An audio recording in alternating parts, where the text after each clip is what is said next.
Hello friends, welcome back to my channel. मैं पिंकी आ गई हूँ आपके सामने ज्योतिष से जुड़े हुए उपाय और उनकी जानकारी लेकर। आज मैं आपको बताऊंगी परमा एकादशी के कुछ महत्वपूर्ण उपायों के बारे में, क्योंकि परमा एकादशी ये भगवान विष्णु को सबसे अधिक प्रिय एकादशी मानी जाती है, क्योंकि 3 साल में एक बार अधिक मास आता है और अधिक मास में ही परमा एकादशी पड़ती है।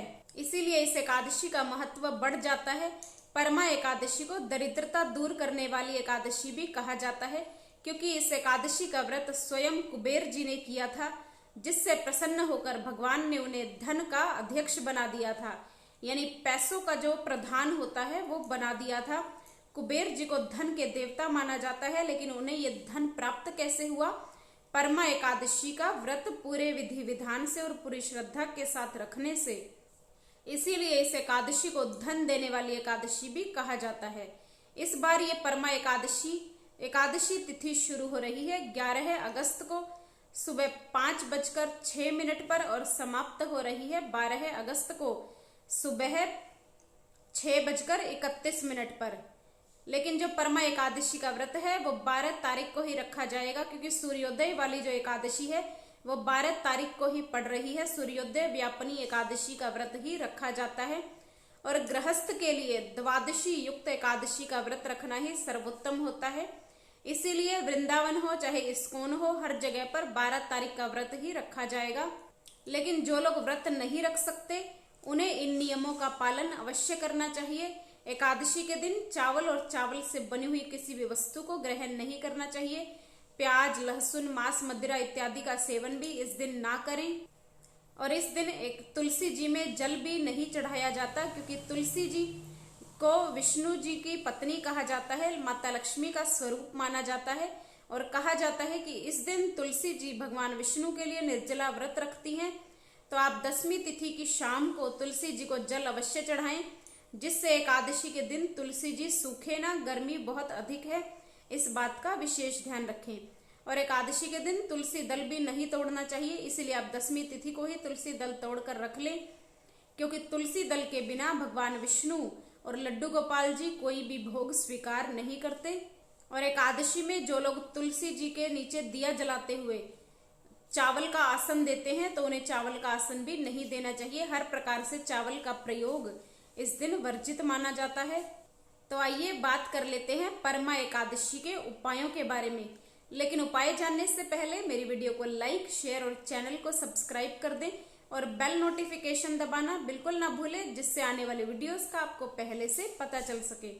सबसे पहला उपाय आपको करना है, क्योंकि ये गरीबी को दूर करने वाली एकादशी है, तो धन से जुड़ी हुई कोई भी समस्या आपके जीवन में है, चाहे वो व्यापार अच्छा ना चल रहा हो, व्यापार में नुकसान ज्यादा लग रहे हो, घर में धन की बरकत ना हो, आपको घर के खर्चे मेंटेन करना मुश्किल लग रहा हो, तो इस दिन आपको तुलसी जी में 5 कमल गट्टे एक लाल कपड़े में बांधकर तुलसी जी के पौधे में बांध दें, और 108 बार आपको तुलसी जी के पौधे की परिक्रमा करनी है। और परिक्रमा करते हुए 108 बार ही आपको ओम श्री महालक्ष्मी नमः मंत्र का जाप करना है। अगली एकादशी तक आपकी धन से जुड़ी हुई जितनी भी समस्याएं हैं, हर प्रकार की समस्या दूर होगी। और जाप करने के बाद माता लक्ष्मी से प्रार्थना करें कि वो आपके ऊपर कृपा बनाए रखें, आपके व्यापार में बरकत दें, पैसे की बढ़ोतरी दें। और इस प्रकार बोलते हुए माँ लक्ष्मी को प्रणाम करें, तो इससे आपकी धन से जुड़ी हुई हर प्रकार की समस्या दूर होगी।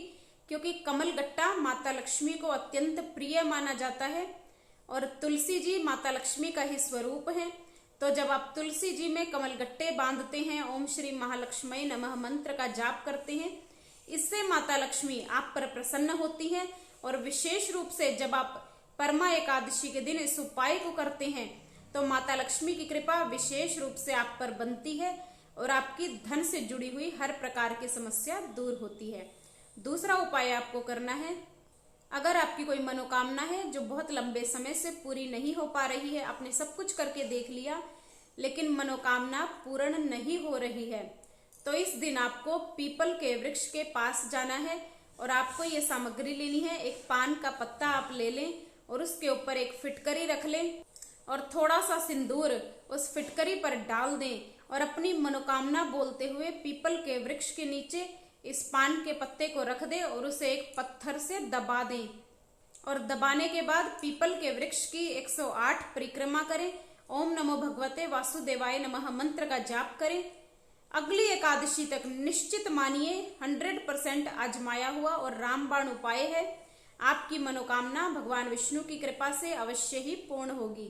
तो बहुत ही अचूक उपाय है और एकादशी के दिन जब आप इस उपाय को करते हैं तो इस उपाय का प्रभाव बहुत अधिक बढ़ जाता है और आपकी मनोकामना शीघ्र ही पूर्ण होती है, क्योंकि जो पीपल है वो साक्षात भगवान विष्णु का स्वरूप धरती पर माना गया है और पीपल के अंदर हर देवी देवता का वास होता है। तो इस दिन जब आप इस उपाय को करते हैं, पान के पत्ते पर आपने फिटकरी रख ली और जब आपने उस पर सिंदूर डाल दिया तो इससे आपकी मनोकामना पूर्ण होने के पूर्ण योग बनते हैं, क्योंकि इससे आपके ग्रह जो हैं वो शुद्ध हो जाते हैं, आपके ग्रह मजबूत बनते हैं। तो बहुत ही अचूक उपाय है, इस उपाय को करें और अपने जीवन की समस्याओं को दूर करें। तीसरा उपाय आपको करना है, इस बार का जो सावन है वो अधिक मास में आया है, तो इस बार सावन 2 महीने का है। तो परमा एकादशी के दिन आपको भगवान शिव के मंदिर में जाना है। आपको वहां पर 2 दिए जलाने हैं, शिवलिंग के पास ही 2 दिए जलाने हैं, एक हर के नाम का और एक हरि के नाम का। हर यानी भगवान शिव के नाम का और हरि यानी भगवान विष्णु के नाम का, क्योंकि इस बार जो अधिक मास है उस अधिक मास का नाम है हरिहर, क्योंकि अधिक मास भी है और वो अधिक मास सावन के महीने में आया है। तो इस बार के जो अधिक मास का नाम हरिहर मास कहा गया है। तो इसमें आपको 2 दिए जलाने हैं, एक भगवान विष्णु के नाम का और एक भगवान शिव के नाम का। और 2 दिए शुद्ध देसी घी के जलाने के बाद आपको दारिद्र्य दहन स्तोत्र का पाठ करना है।